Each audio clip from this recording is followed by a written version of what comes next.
Frisco students are getting future ready. And Wakeland wrestlers are headed to state. And we honor Black History Month. Win TV starts right now. What we do here is go back.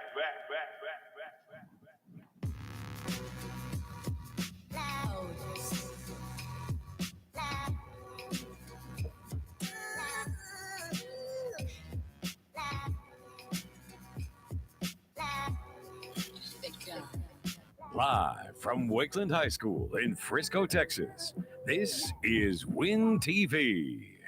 And good afternoon, Wolverines. Today is Wednesday, February 16th, 2022.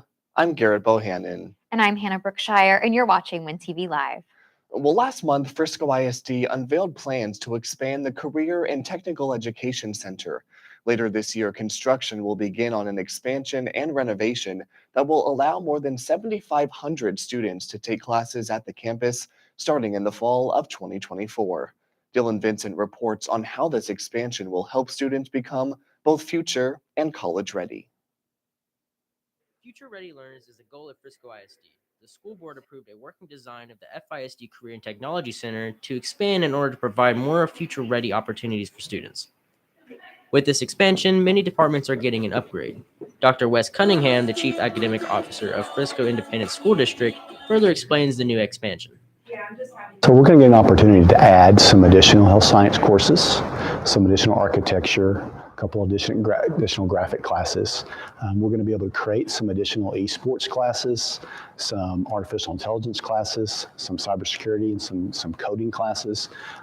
So those will be things that we introduce, but we're going to be able to expand the reach of the CT Center to hopefully so that as Frisco ISD continues to grow, we can still be able to meet the name need of our students here at the CT Center. Our big focus when we opened the CT Center was to give students a safe place to experience some real-world opportunities while they're in high school. And we've got students who go onto the pathway that they take classes in, and students that go, yeah, this wasn't quite what I wanted, we're going to do something else. And we're excited for both those students. The expansion provides questions for whether the CTE Center is preparing students for the future or for their college experience. Dr. Cunningham elaborates on what he thinks the CTE Center prepares the students more for. I think both. I think one of the things that we've noticed from industry, and that's one of the things that we watch really closely in Frisco ISD, is what's out there, what are opportunities for students after they graduate high school, after they go to a technical school or the military or university, what's out there. And so I think it prepares for both. We have a lot of the academic concepts that are just reinforced here at the CT Center, but the experiences that students have and the future ready skills are some of the intangibles that our employers talk to us about that students need: the communication, the collaboration, the critical thinking, the application of all these concepts that students learn in classes in a real world environment. And so it's really to tick all the boxes, frankly. The expansion is scheduled to begin later this year, with the expansion being fully developed in the fall of 2024. I'm Dylan Vincent for Win TV. The renovated campus will have 30 new classrooms and 7 multi-purpose spaces that will accommodate active hands-on learning and future instructional practices. Well, for this week's episode of Where's Winston, we head to the natatorium for a swimming race between our own Winston Jefferson and Wakeland senior and swimming state champion, Connor McKenna. Good afternoon, Wolverines. I'm Winston Jefferson, and today I'll be racing Wakeland's 2-time state champion, Connor McKenna. Let's see if I can beat him at his own game. So I've been swimming competitively ever since I was, I think 4 or 5 years old. So it's been 13 and a half years-ish. I think on paper, my greatest accomplishment would be my trials cut, which is the highest qualification you can get as a swimmer in USA Swimming. But I think personally, I valued the impact I've had on Wakeland more, and just the experiences I've had here at state and at regionals and at all of our dual meets, I think are a lot more valuable experiences for me. I've never swum competitively, but today will be my first. Team Connor, yes sir! Team Winston! Team Connor! Team Winston, yeah!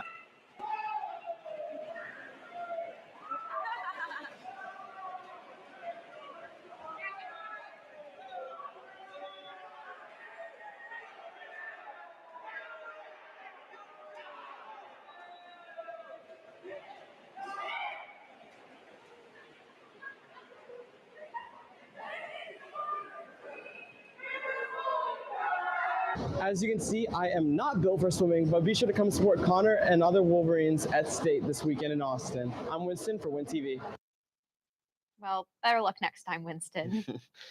Well, the month of February is Black History Month, and Riley Chester reports on how Wakeland Black Student Union is celebrating this month. In honor of Black History Month, we're profiling Wakeland BSU and two influential people in Black history. Angela Davis was an important individual that made a big impact on Black history. She was a prominent political activist, scholar, and author. She was the leader of the Communist Party, and also a founding member of the Committees of Correspondence for Democracy and Socialism. Angela Davis impacted me by inspiring me to speak about what's going on in this world. John Lewis was an American politician and civil rights activist. He helped organize the March on Washington in 1963 as a leader of the framed march in Selma, Alabama, that eventually became known as Bloody Sunday.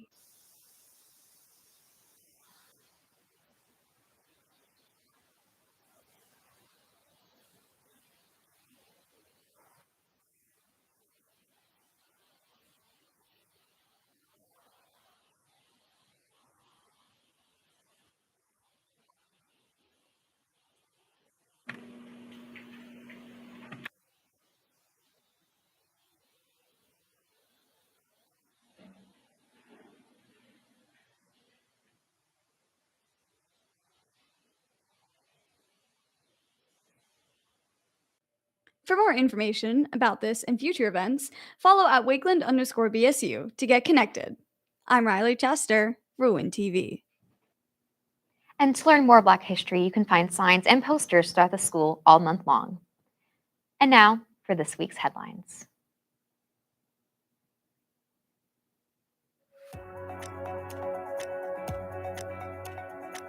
On Monday, the Court of Arbitration for Sport ruled that the 15-year-old Russian figure skater Kamila Valieva, who in December tested positive for a banned substance, could continue to compete in the 2022 Olympic Games. The ruling prompted outrage from Olympic athletes and spectators. Due to supply chain issues, the new Frisco Public Library will now open in late October, a few months later than originally expected. Over the weekend, the Los Angeles Rams beat the Cincinnati Bengals to win Super Bowl 56. The halftime show featured performances from Snoop Dogg, Dr. Dre, Mary J. Blige, Eminem, Kendrick Lamar, and 50 Cent. And the United States decided last week to temporarily block all imports of avocados from Mexico after a verbal threat was made to U.S. safety inspectors working in the country.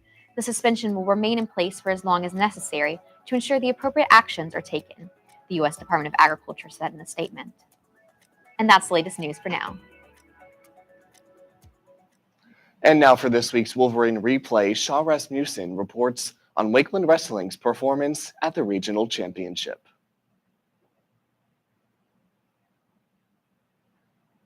I'm Shaw Rasmussen, and this is your recap of the Regional Wrestling Tournament.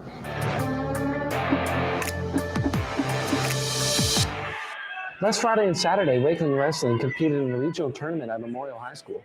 One highlight was senior Zach Miller, who pinned every opponent he faced. Kyle Templeton, a first-year varsity wrestler, and Natalie Hattar advanced to state tournament. The success in the team is evident in the coaches as well. Honestly, it's looking really good. All three of our wrestlers that were going were regional finalists. All of them are juniors, so we expect to bring them all back next year, and they should do even better then. This region is well known for being the toughest region in the state. We wish the best of luck to the Wolverine wrestlers that are competing in Houston. I'm Shaw Rasmussen for Win TV. Following the release of Spider-Man No Way Home, the internet has been ablaze debating about who is the best Spider-Man. Jay Gonzalez took to the halls of Wakeland to find out who Wakeland thinks is their favorite Spider-Man.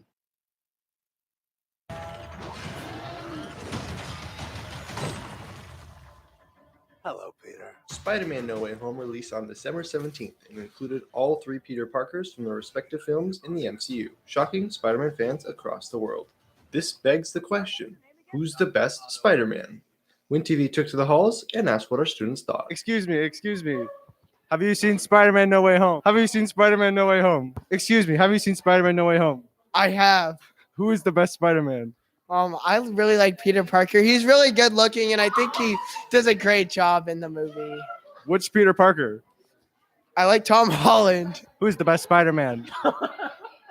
Well, you can't use that now. I need an answer.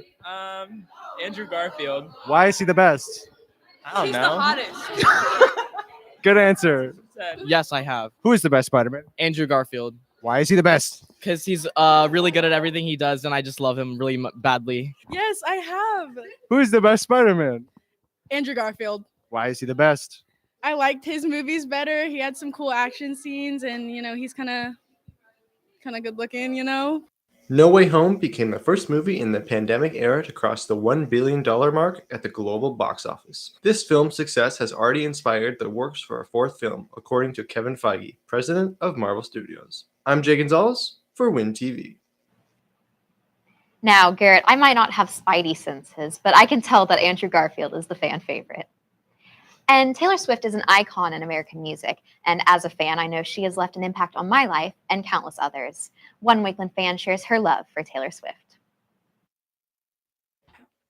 Taylor Swift superfans have taken over. From buying merch to finding interest in her music, we talked to a Swiftie who shared her discovery on Taylor Swift and what it means to be a Swiftie. I discovered her around 2018, but I always knew that she was a popular artist. The thing that makes me like her so much is, I guess, the way she storytells in her songs.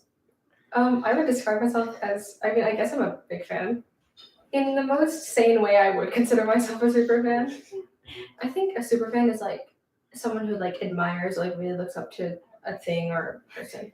As she dug deeper into her songs, Iman started connecting with Taylor Swift on a deeper level. By relating to her lyrics and messages, where even Rob Sheffield, a writer on Rolling Stone, mentioned how Taylor Swift kept telling these stories over the years so the songs would take on new dimensions. I always heard her songs on the radio, but then one day I guess I just found her music videos and I started off listening to those.